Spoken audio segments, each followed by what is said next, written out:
আপনি নিশ্চয়ই সোশ্যাল মিডিয়াতে সান্ডা নামক এই ভাইরাল প্রাণীটাকে দেখেছেন।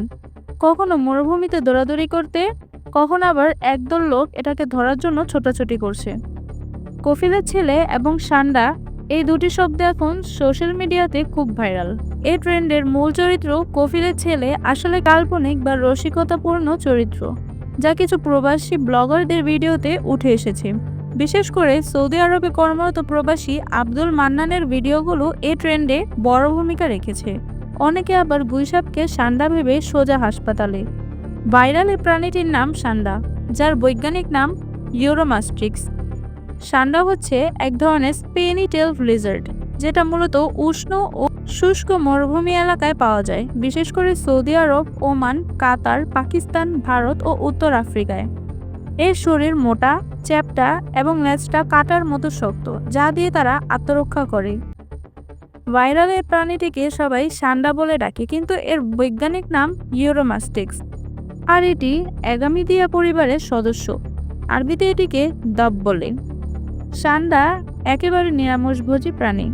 এরা মূলত ঘাস, গাছের পাতা, ফুল ও ফল খায়। দিনে সক্রিয় থাকে এবং রাতে বা অতিরিক্ত গরমে বালুর নিচে লুকিয়ে পড়ে।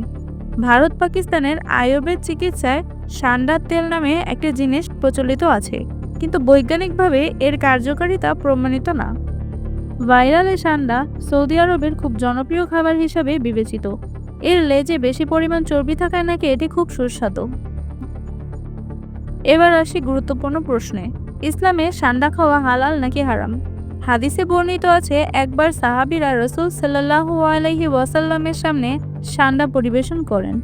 তিনি নিজে সেটা খাননি, কিন্তু খেতে নিষেধও করেননি। অর্থাৎ সান্ডা খাওয়া নিষেধ নয়, তবে এটি মুস্তাহাব নয়, যার মানে হচ্ছে খাওয়া অনুমোদিত কিন্তু উত্তম নয়।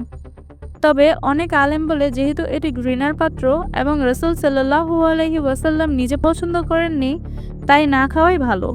আশা করছি আজকের ভিডিওটি আপনাকে নতুন কিছু জানতে সাহায্য করেছে। এরকম তথ্যভিত্তিক ভিডিও পেতে চাইলে আমাদের চ্যানেলটি সাবস্ক্রাইব করুন। ভিডিওটি ভালো লাগলে একটি লাইক দিন আর বন্ধুদের সঙ্গে শেয়ার করতে ভুলবেন না।